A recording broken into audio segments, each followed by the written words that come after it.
Hello everyone, welcome to back my channel. I hope everyone is having a wonderful day. Before starting the video, please go ahead and hit the subscribe button and give this video a thumbs up. The bold and the beautiful spoilers for Monday, August 4 suggest some twists and turns. Fans can expect Ridge Forrester, Thorsten Kaye, to chase down Brooke Logan, Catherine Kelly Lang, and Nick Marone, Jack Wagner. Meanwhile, Grace Buckingham, Cassandra Creech, gets busted. Brooke told Ridge just how painful it was for her to be around him, especially in Italy. The blonde wanted to leave, but Ridge insisted that she stay. Kinda cruel considering Ridge is engaged to Taylor Hayes, Rebecca Budig. When Brooke left with Nick anyway, she later had to deal with Eric Forrester, John McCook. Brooke is tired of the romantic waffling. The blonde knows she loves Ridge, but she can't keep pretending everything is okay. After Eric told Ridge about the ring, he tried to chase them. Brooke ended up on a speedboat with Nick. At some point, Brooke ends up falling into the water. That forces Ridge to jump in and save her. Ridge likely tells Brooke exactly how he feels. However, should she really take him back? After all, they've been through this a zillion times already. The bold and the beautiful spoilers from Monday, August 4 reveal that John Finn Finnegan, Tanner Novlan, won't be able to get past Liam Spencer's Scott Clifton miracle. Grace isn't being very forthcoming with information either. Finn finally confronts her with the explosive truth. Then she has the gall to ask Finn to cover for her. Grace doesn't seem like the type of lady to create fake brain tumor treatment scams. So I wonder if she's in some kind of trouble. At Bill Spencer's Don Diamond house, Finn demands Grace tell everyone the truth about Liam's brain cancer. Liam sits up suddenly and Hope has a concerned look on her face. However, Grace doesn't look like she's about to tell the truth. I wonder if there will be a last-minute twist and Finn covers for her anyway. There might also be some scenes showing Luna Nozawa, Lisa Yamada, still unconscious. Lee Finnegan, Naomi Matsuda, is determined to save Luna's life and turn it around. While I know she can save Luna's life, I'm not so sure the killer can ever be reformed. Los Angeles is on fire this Monday, August 4, not from the California heat, but from explosive drama, scandalous secrets, and desperate pursuits. The world of the bold and the beautiful erupts with shocking confessions, betrayals revealed, and one man's relentless mission to win back the only woman he's ever truly loved. Buckle up, for in this 2,000-word journey, Grace gets caught in the crosshairs. Luna's condition takes a dark turn, and Ridge throws pride to the wind for a woman who might already be gone. Scene 1, Grace cornered, secrets exploded. Grace Buckingham walks into Forrester Creations Monday morning thinking it's just another day of scheming in stilettos. But little does she know, she's already been outmaneuvered. Zendi and RJ have been quietly collaborating with Carter since last week, growing suspicious of Grace's odd behavior around Finn and Lai. The final straw came when Carter overheard Grace on the phone speaking cryptically about protecting Luna from the truth. Ever since, he's been determined to uncover what exactly the doctor is hiding. In the FC executive office, Carter confronts Grace in front of Ridge, Steffi, and Lai. "You said you came back to help Luna," Carter says coldly. "But it looks more like you came back to manipulate." Grace tries to play innocent.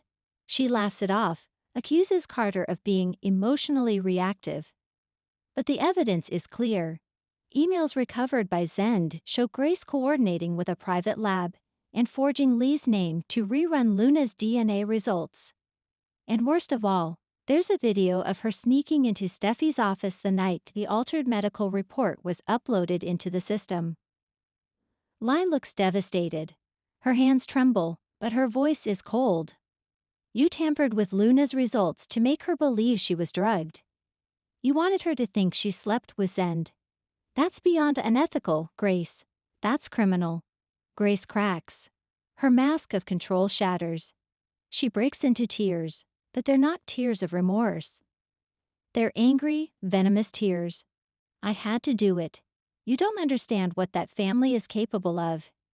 You think Lai's the perfect mother? She lies too." But no one's listening now. Ridge makes the call. Grace is officially banned from Forrester Creations. Security is instructed to escort her out, and Lime warns her never to come near Luna again. Before she leaves, though, Grace glares at Finn. You're protecting Luna now, but when the truth comes out, you'll regret it. It's a cryptic threat that leaves the room unsettled. What more does Grace know? Scene 2. Luna's condition worsens.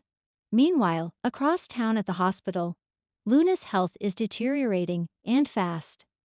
Despite Lai's attempts to keep her stable, Luna experiences a sharp drop in blood pressure and spikes a dangerous fever.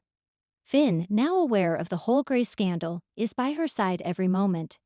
His protectiveness has shifted from professional to deeply personal. I won't let anything happen to her, Finn promises, gripping Luna's hand as her eyes flutter open briefly. But when Luna regains consciousness, she's not herself. Disoriented, paranoid, and mumbling about the night of the Forrester party, she begins to recount fragmented memories. There was someone in my room. It wasn't Zend, she whispers hoarsely. I don't think I was drugged. I think I was set up. Finn and Lai exchange a look. Could it be that Grace's deception goes even deeper than they thought?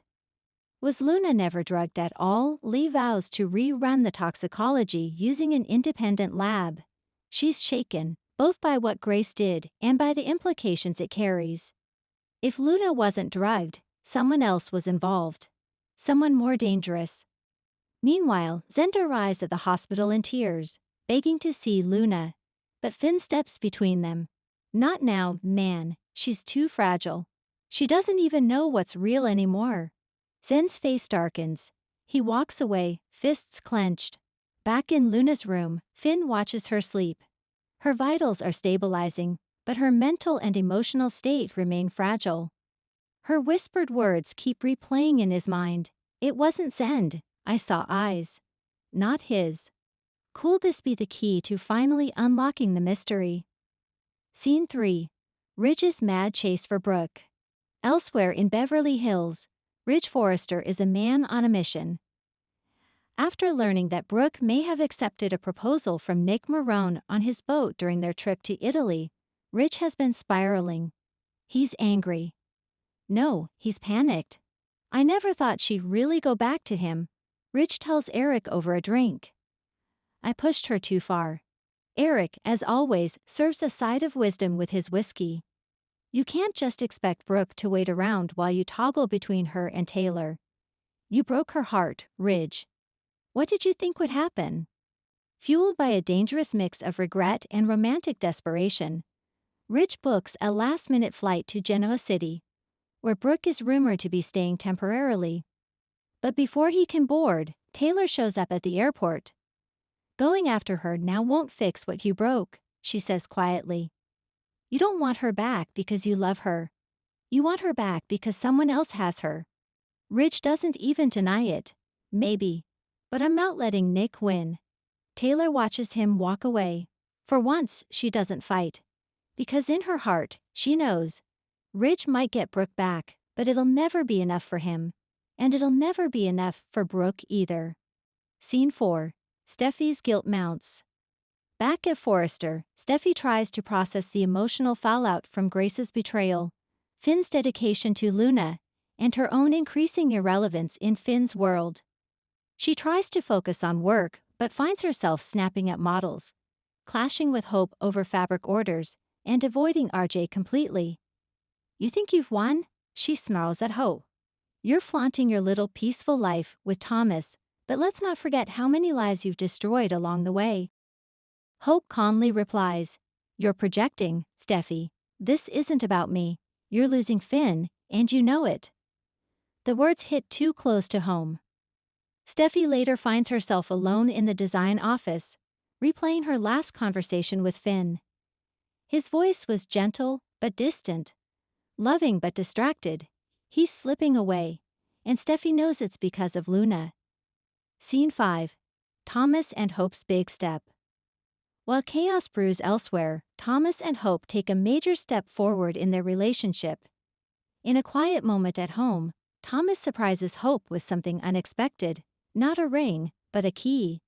A key to his apartment. This isn't about rushing anything, Thomas says. It's about building something real, a home. If we're going to do this, we do it together. Hope is stunned and visibly touched. For the first time in weeks, she allows herself to believe that something healthy, stable, and drama-free might be possible. Let's do it, she whispers, kissing him. Let's make this ours. Little do they know, though, that their happiness is about to be tested, especially when news of Luna's condition, Grace's betrayal, and Ridge's international chase hit the airwaves. Scene 6, Sheila watches. And waits. At Il Giardino, Sheila Carter watches everything unfold from the shadows. She's been quiet lately, too quiet. But as she sips her wine and scrolls through her burner phone, it's clear she knows more than anyone suspects. She has photos of Grace meeting a mysterious man, photos taken the same night Luna was allegedly drugged. Oh, Grace, Sheila purrs to herself. You were never smart enough to play with the big dogs. And then there's a message on her phone, target destabilized. Luna confused. Phase 2. Sheila smiles. Oh yes, it's time for Phase 2. Grace, humiliated and furious, makes a cryptic call from a payphone. I need to disappear for a while, she says. But not before I finish what I started. Finn kisses Luna's forehead and promises to protect her. But in the hallway, a nurse receives an envelope. Inside, a true paternity test. One that could shatter everything. Ridge, now in Genoa City, finds Brooke at a small cafe. She's holding Nick's hand, and she looks happy. But when she sees Ridge, her smile fades. The past comes crashing back. Steffi, drinking alone in her Malibu home, looks at a photo of her and Finn. She whispers, I won't lose you. Not to her. Not again. Sheila, in the shadows, dials a number. It's time for you to meet Luna, she says. She's going to need someone to lean on. Someone who understands. Family. Final words. Don't miss Monday, August 4. Monday's episode of The Bold and the Beautiful promises high stakes, shattered illusions, and the unraveling of more than one carefully built lie. Grace's empire of manipulation has crumbled. But she might not go down alone. Luna's condition holds the key to secrets buried too long. And Ridge's race against time may have come too late.